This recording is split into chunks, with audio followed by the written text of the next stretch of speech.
नमस्कार सभी भैया दीदी का स्वागत है सुमन प्रजापति अवधि लोकगीत।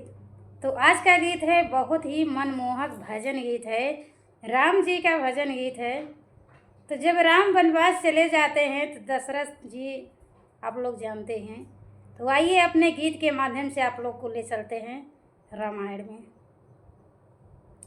हे रघुबर तोहरे करनमा, हे रघुबर तोहरे करनमा, तजे राजा दशरथ परनावा।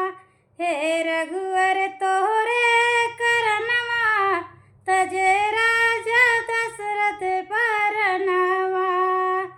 हे रघुवर तोहरे करनमा, तजे राजा दशरथ परनावा।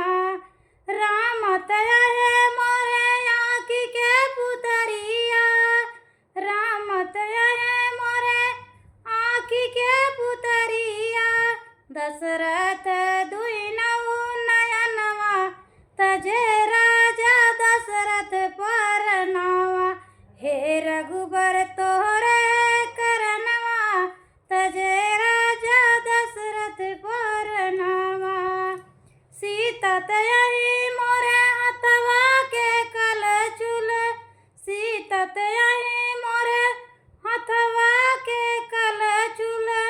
अब के बनाई है भोजनवा, तजे राजा दशरथ परनावा।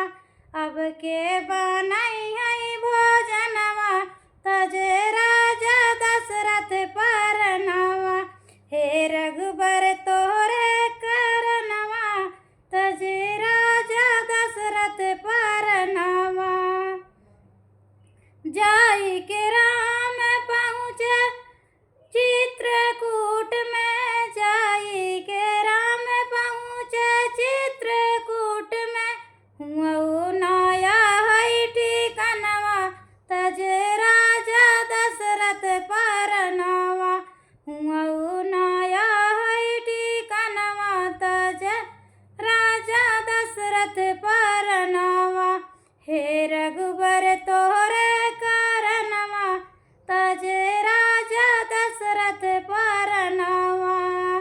जाई के राम पहुँचे पंचवटी में, जाई के राम पहुँचे पंचवटी में।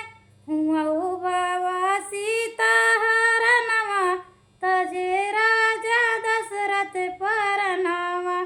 हुआ बाबा सीता हरनवा, तजे राजा दशरथ परनावा।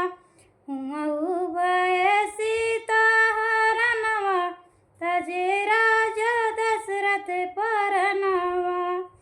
जय श्री राम, राधे राधे।